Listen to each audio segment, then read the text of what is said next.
Ya Tuhan, hidup yang sedang kujalani saat ini adalah hidup yang betul-betul rumit. Banyak sekali masalah, kesulitan, dan perkara yang harus aku tanggung. Kuatkanlah aku dengan firman-Mu. Dalam nama Yesus, mengalir kekuatan untuk hidupku. Amin. Dalam nama Bapa dan Putra dan Roh Kudus. Amin. Saudara-saudara, siapa dari antara Anda yang dalam hidupnya itu kayaknya susah terus Romo? Dari dulu Romo, seingat saya dari masa kecil, masa remaja, masa dewasa, waktu masih muda kayaknya jarang sekali saya bahagia, misalnya kayak gitu. Kayaknya hidup saya kok penuh dengan kesulitan demi kesulitan, dengan masalah demi masalah yang datang silih berganti. Siapa yang pernah berpikir seperti itu? Kok hidup saya kok susah banget ya? Susah terus gak pernah bahagia kayak orang-orang. Apakah Tuhan masih mendengar doa-doa saya? Saudara-saudaraku yang terkasih, dalam video ini saya mau menunjukkan bahwa Anda tidak sendirian. Yang hidupnya penuh dengan penderitaan, kesusahan demi kesusahan juga ternyata ada dalam kitab suci. Dan tokoh ini bukan tokoh sembarangan, bukan sekedar Ayub, bukan sekedar Yabes, tetapi pribadi ini siap menemani Anda, berbela rasa dengan Anda. Nama pribadi ini adalah Tuhan Yesus. Kabar gembiranya adalah saudara-saudara, kalau kita membaca Injil Markus. Injil Markus adalah Injil paling singkat, ada 16 bab, singkat, padat, jelas, sederhana, to the point. Sejak awal Injil Markus menampilkan sebuah hidup yang tidak mudah untuk Yesus, tidak mudah untuk dijalani. Mari kita baca, mari kita lihat. Kalau perlu, Anda silakan siapkan stabilo seperti saya. Kalau Anda lihat kitab suci saya itu udah warna-warni, belang-belentong. Setiap saya dapat informasi, inspirasi baru, langsung saya cari stabilo warna lain, saya langsung tandai bahwa ini memang penting. Saudara-saudara, dari antara 16 bab Injil Markus, kita bisa melihat sejak awal Injil Markus bab 1 ayat 1. Inilah permulaan Injil tentang Yesus Kristus, Anak Allah. Markus tidak tunggu-tunggu lagi, tidak mau bertele-tele lagi. Markus langsung menampilkan apa yang diimani oleh gereja, apa yang diimani oleh orang-orang beriman, bahwa Yesus adalah Anak Allah. Apakah Anda tahu bahwa Injil Markus menurut tradisi gereja ditulis oleh Yohanes Markus, teman seperjalanan Paulus, penerjemah Petrus, keponakannya Barnabas, ibunya namanya Maria, di mana rumahnya Maria ini seringkali dijadikan tempat berkumpul orang-orang Kristiani untuk berdoa. Jadi luar biasanya si Markus ini sejak dia kecil dia disupport, dia dikelilingi oleh orang-orang yang luar biasa. Dia punya paman namanya Barnabas. Kurang apa Barnabas itu? Teman seperjalanannya Paulus. Dan Markus juga menemani Paulus. Kita bisa tahu Paulus kayak apa. Apa yang dilihat, apa yang didengar, apa yang disaksikan oleh Markus ini tentang pelayanan Paulus. Kemudian juga dikatakan tadi, Yohanes Markus ini adalah penerjemahnya Petrus.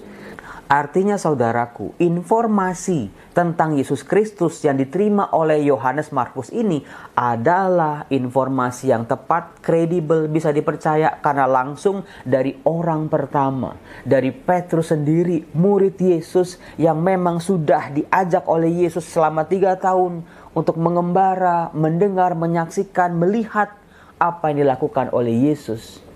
Teladan hidup Yesus disaksikan oleh Petrus, itulah yang didengar oleh Yohanes Markus. Maka tidak heran saudara-saudara, begitu banyak kisah-kisah dalam Injil Markus tentang Yesus, kita bisa melihat tampaknya pribadi penulis Injil Markus ini adalah orang yang betul-betul dekat, betul-betul punya hubungan yang sangat luar biasa dengan Yesus. Dia bisa tahu perasaan Yesus, waktu ke waktu bagaimana dinamikanya, bagaimana pergulatannya. Saudara-saudaraku yang terkasih, dalam Injil Markus kita bisa melihat ternyata sejak awal Hidup yang dijalani oleh Yesus bukanlah hidup yang mudah, tetapi hidup yang penuh dengan tantangan demi tantangan setiap hari. Dimanapun Yesus berkarya, dimanapun Yesus berbuat baik, dimanapun Yesus menyembuhkan, mengadakan mukjizat, selalu ada pertentangan demi pertentangan. Masalah demi masalah yang dilontarkan oleh orang-orang di sekitarnya. Ternyata kita bisa melihat tantangan, masalah, kesukaran yang dihadapi oleh Yesus bisa kita lihat mulai dari Markus bab 1 sampai nanti terus ke bab-bab terakhir. Saudara-saudara, kabar gembiranya buat kita yang saat ini merasa hidup kita penuh dengan kesusahan, kesulitan, masalah demi masalah. Kabar baiknya adalah kita punya Tuhan pribadi yang luar biasa, yang tahu bagaimana hidup susah, yang tahu bagaimana harus bergumul dengan masalah-masalah kehidupan.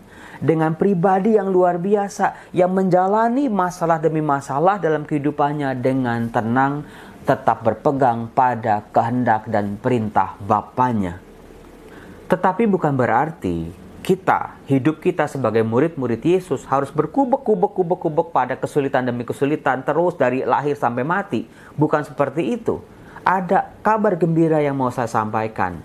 Yang pertama, kita bisa melihat dari Tuhan Yesus sendiri yang menjalani, yang menghidupi bagaimana mempunyai kemerdekaan batin dalam menghadapi masalah demi masalah.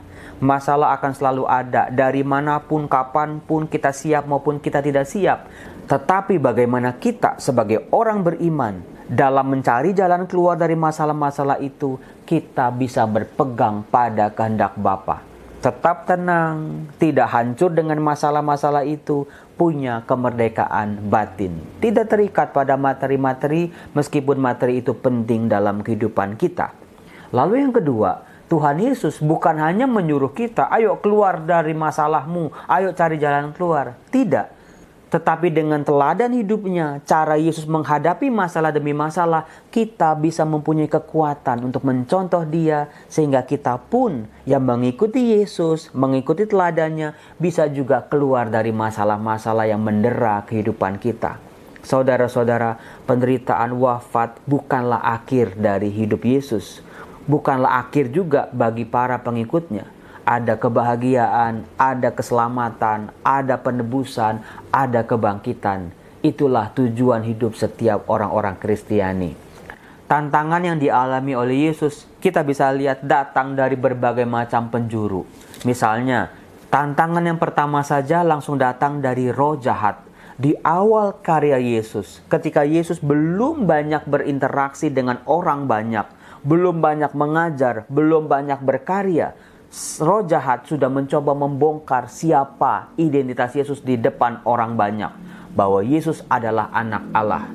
Kita semua tahu Yesus melarang roh-roh jahat itu untuk berbicara. Yang dimaui oleh Yesus adalah para pengikutnya, orang-orang yang mau beriman kepadanya, harus melewati sebuah proses yang tidak mudah, proses yang panjang, tidak pernah instan. Tuhan Yesus tidak pernah mau orang beriman kepadanya, orang percaya kepadanya melalui jalur singkat. Hal itu juga bisa kita lihat ketika Tuhan Yesus menyembuhkan orang-orang sakit, orang kusta, orang buta misalnya. Yesus melarang mereka untuk cerita kepada yang lain. Lagi-lagi Tuhan Yesus mengajarkan kepada kita, setialah pada proses. Jangan sampai kalian beriman pada Yesus hanya karena melihat mukjizat demi mukjizat, kesembuhan, keajaiban demi keajaiban. Sebuah relasi yang baik berasal dari relasi yang intim, dalam keseharian, dalam hidup sehari-hari yang sederhana sekalipun. Di situ kita memupuk relasi dengan Tuhan. Hal-hal yang kecil jangan sampai terlewatkan karena kita sibuk melihat hal-hal yang besar. Tantangan yang ketiga yang muncul seringkali sepanjang Injil Markus muncul dari para lawan Yesus. Entah itu orang Farisi, ahli Taurat, orang Saduki, ataupun para Herodian. Mereka ini sejak Markus bab 2, bayangin coba, selalu melihat Yesus, mengamat-ngamati Yesus, bertolak belakang dengan Yesus, mencoba mencari kesalahan Yesus. Mereka menumpuk-numpuk kekesalan mereka, kejengkelan mereka terhadap ajaran Yesus hanya karena jati diri mereka, kepalsuan mereka dibongkar oleh Yesus. Sampai nanti pada akhirnya mereka-mereka ini, para lawan Yesus yang tadinya berseberangan, akhirnya bersekongkol untuk membunuh Yesus. Tantangan yang keempat juga datang dari orang-orang yang sekampung dengan Yesus. Artinya tahu latar belakang Yesus siapa, bapaknya, ibunya, pekerjaannya apa, Yesus masa kecilnya bagaimana. Mereka begitu melihat Yesus mulai berkarya, dikenal oleh banyak orang, mereka justru jatuh dalam ketidakpercayaan. Hal itu bisa kita lihat dari Markus bab 6, ketika Yesus ditolak di Nazaret di kampungnya sendiri. Nah, saudara-saudaraku yang terkasih, tantangan yang terakhir yang paling berat yang dialami oleh Yesus adalah justru datang dari para muridnya sendiri. Ketika mereka ternyata dari awal, mereka yang diajar, menyaksikan, mendengar, diajak oleh Yesus kemanapun Yesus pergi, mereka tidak juga kunjung mengerti. Mereka tidak paham. Mereka seolah-olah berat sekali untuk memahami. Itulah tantangan yang paling berat yang dialami oleh Yesus sebagai guru. Bagaimana nanti para murid ini bisa mandiri? Bagaimana para murid nanti bisa diandalkan kalau sejak awal sampai akhir mereka tetap terus tidak mengerti? Saudara-saudaraku yang terkasih, tantangan yang dihadapi oleh Yesus dalam hidupnya ternyata tidak mudah.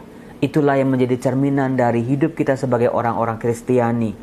Tetapi tantangan kesulitan bukan membuat kita harus menyerah. Seperti Yesus, dia tidak menyerah. Dia tetap melakukan kasih, dia tetap setia dan taat kepada Bapanya. Sampai pada akhirnya Yesus masuk dalam kemuliaannya. Saudara-saudaraku yang terkasih, tantangan sebesar apapun dalam kehidupan kita, ingat ada Tuhan kita yang sudah bisa mengalahkan tantangan, kesulitan itu semua. Maka kalau kita percaya pada Dia, kita juga akan dimampukan untuk melewati masalah-masalah, tantangan-tantangan itu dalam kehidupan kita. Salam damai sejahtera, Tuhan Yesus memberkati. Salam.